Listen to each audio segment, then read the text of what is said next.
नमस्कार friend, topic है discussion के लिए हमारे पास द लिमिटेशन एक्ट 1963, जिसको कि भारत के राष्ट्रपति की एसेंट मिली थी वो 5 अक्टूबर 1963 को।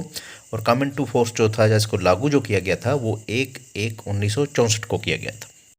ये जो एक्ट है दोस्तों लिमिटेशन का, ये लॉ कमीशन की थर्ड रिपोर्ट थी जो कि 27 जुलाई 1956 को जो रेकमेंड की गई थी उसी के बेस पर है।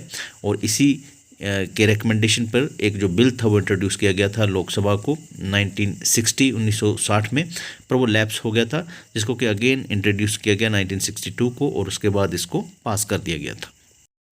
ये जो दोस्तों लिमिटेशन एक्ट है हमारे पास, इसका जो पर्पज़ है वो लिमिटेशन का लॉ जो है उसको कंसोलिडेट करना, या उसमें अगर ज़रूरत पड़ती है तो उसको अमेंड करना, ठीक है जी। तो उसका भी प्रोविज़न इसमें दी गई है, और ये सूट से रिलेटेड होगा या अदर प्रोसीडिंग से रिलेटेड होगा, या फिर उनसे ही जुड़ी, यानी कि सूट्स लिमिटेशन इन सब से जुड़ी हुई ही और कोई बात हो सकती है, उसको भी इसमें जो स्थान दिया जा सकता है। जहाँ तक बात करें इस एक्ट के अधिनियमित या इनेक्टेड होने की, तो वो 14th ईयर में हुआ है। अब ये कैसे काउंट करेंगे, ये आप 1950 से काउंट कर लें तो 1963 जो है वो 14th करंट रनिंग ईयर आता है। हालांकि बहुत से लोगों को आपको पता होगी, अगर नहीं पता हो तो वो बता दिया गया है। कुल जो इसमें सेक्शन है या टोटल नंबर ऑफ सेक्शन है वो 32 है। हालांकि उसमें से भी 28 और 32 जो सेक्शन है पर्टिकुलरली उसको रिपील्ड कर दिया गया है, यानी कि समाप्त कर दिया गया है।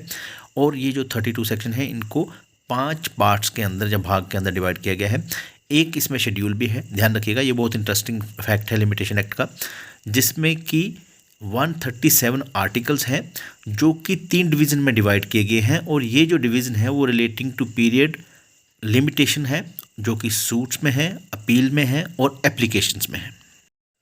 यानी कि सूट्स के अंदर लिमिटेशन क्या होगा वो बताया गया है इसमें, और आपकी जो एप्लीकेशन होगी उसमें क्या लिमिटेशन पीरियड होगा वो भी बताया गया है, अपील में क्या लिमिटेशन पीरियड होगा वो भी इसके अंदर बताया गया है। नेक्स्ट फ्रेंड देख लेते हैं अब लिमिटेशन लॉ की जो हिस्ट्री रही है इंडिया में वो क्या है। तो इसके लिए एफर्ट जो थे ब्रिटिशर के द्वारा 1793 को करना शुरू कर दिए गए थे, पर उसका जो एक कंप्रिहेंसिव लॉ था वो 1859 को बना, जिसको कि लागू किया गया 1862 को। तो यहाँ पर अगर बात करें दोस्तों कि 1859 यानी कि 1859 से पहले किस तरह का सिस्टम था लिमिटेशन को लेकर, तो वो दो तरह का था। एक तो था प्रेसिडेंसी टाउन्स में, जो कि कलकत्ता, बॉम्बे और मद्रास होते थे।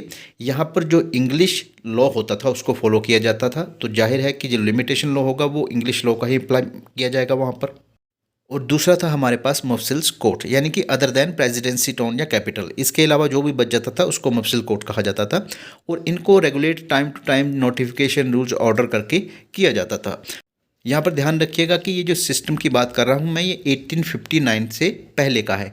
1859 में तो एक्ट बना दिया गया और जिसका इम्प्लीमेंटेशन 1862 में हो गया। नेक्स्ट उसके बाद एक्ट था लिमिटेशन का वो 1871 का था, ठीक है ना, जिसने रिप्लेस किया 1859 या 62 जो भी बोल लीजिए उसको। और उसके बाद जो रिप्लेसमेंट हुई वो 1877 का एक्ट जो था उसने की।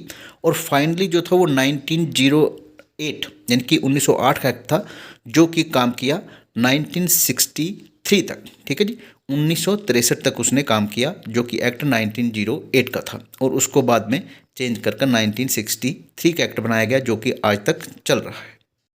जहाँ तक बात करें दोस्तों लिमिटेशन एक्ट में अमेंडमेंट की जब से ये बना है, तो वो आपकी स्क्रीन पे हैं, जो कि 1964, 69, 74, 76, 99 और 2019 जो लेटेस्ट अमेंडमेंट है वो इसमें हो चुकी हैं।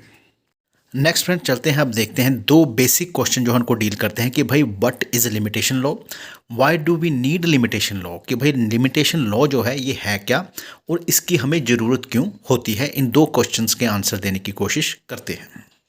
तो चलिए दोस्तों अब देखते हैं कि लिमिटेशन लॉ है क्या। तो लिमिटेशन लॉ जो है उसको सेक्शन 2J में भी डिफाइन किया गया है, जिसमें कहा गया है कि भाई ये पीरियड ऑफ लिमिटेशन है जो कि एक सूट के लिए, अपील के लिए या एप्लीकेशन के लिए प्रेस्क्राइब किया गया है। अगर इसको और आसान भाषा में समझा जाए तो जैसे मान लीजिए कि अगर आप किसी के साथ कॉन्ट्रैक्ट करते हैं और जिससे कॉन्ट्रैक्ट करते हैं वो अपना पार्ट परफॉर्म करने से इनकार कर देता है, तो इसे ब्रीच ऑफ कॉन्ट्रैक्ट माना जाएगा। जिस दिन वो ऐसा करने से इनकार करता है उस दिन से लेके आपको एक राइट जो है वो जनरेट होता है कि आप इसके खिलाफ सूट फाइल कर सकें। अब ये जो फाइलिंग ऑफ द सूट है ये आपको एक निश्चित अवधि के अंदर अंदर करना पड़ता है ना। आपको लिमिटेशन बताया जाता है कि भाई आपको सूट जो है वो 1 साल के अंदर, 2 साल के अंदर, 3 साल के अंदर, 4 या 5, 10 जितनी भी लिमिटेशन होगा वो आपको उसके अंदर अंदर ही फाइल करना पड़ता है। तो उसे कहा जाता है कि भाई ये एक लिमिटेशन है या लॉ की लिमिटेशन है कि इसके अंदर अंदर आपको इसको फाइल करना पड़ेगा। ठीक यही कहानी जो है वो अपील और एप्लीकेशन के नाम पर भी होती है। जब आपका सूट जो है वो डिक्री हो जाता है तो अपील के लिए आप जाते हैं, ठीक है ना, जो भी पार्टी होगी तो उसको भी एक निश्चित अवधि होती है कि भाई इतने दिन के अंदर अंदर आपने अपील फाइल करनी है, और कहीं कोई एप्लीकेशन देनी है तो वो भी आपको एक निश्चित अवधि दी जाती है कि इसके अंदर अंदर आप अपनी एप्लीकेशन को फाइल करिए। और ये तीनों चीज़ें, सूट, अपील और एप्लीकेशन को ये लिमिटेशन एक्ट जो है वो डील करता है।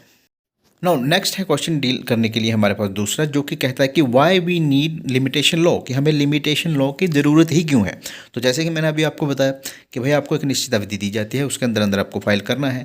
तो यहाँ पर to bring certainty in litigation, कि जो लिटिगेशन है उसको एक सर्टिनिटी या यकीनी तौर पर उसको एक ढांचा प्रोवाइड किया जा सके, जिसमें हम ये कह सकें कि भाई आपका अगर नुकसान हुआ है, अगर आपका कोई राइट वायलेट हुआ है तो आपको इस अवधि के अंदर अंदर ये जो सूट है वो फाइल करना है।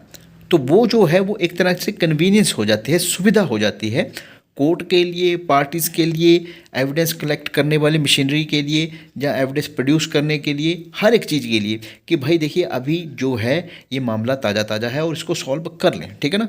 अगर आप ये नहीं होगा लिमिटेशन लॉ तो आप 20 साल बाद, 10 साल बाद, 40 साल बाद कभी भी उठ के चले आएंगे कोर्ट कि भाई मेरा ये ऐसे 40 साल पहले ये बात हुई थी तो मुझे अब क्या करिए, अब मेरा सूट फाइल करिए। और उसमें दिक्कत जो है वो कोर्ट को आएगी, पार्टीज़ को आएगी, को मशीनरी है जो कि एविडेंस देगी आपको उसको आएगी। एविडेंस जो है वो अपने आप में कहाँ होगा, किस हाल में होगा, आप उसको भी नहीं बता सकते, और आपका जो लीगल सिस्टम है वो प्रॉपरली वर्कआउट नहीं कर पाएगा, ठीक है। तो उसमें ये सबसे बड़ी दिक्कत जो है फिर अराइज होगी और आप अनसिस्टमेटिकल हो जाएंगे। तो ये था दोस्तों लिमिटेशन एक्ट पर हमारा फर्स्ट लेक्चर, जिसमें हमने इसकी थोड़ी सी बैकग्राउंड देखी, या लिमिटेशन लॉ क्या होता है और ये कैसे कैसे इम्पैक्ट करता है, या इसमें क्यों है ये और इसका क्या होने का कारण है। इन सब बेसिक जो सवाल थे उनको हमने डील किया। धन्यवाद।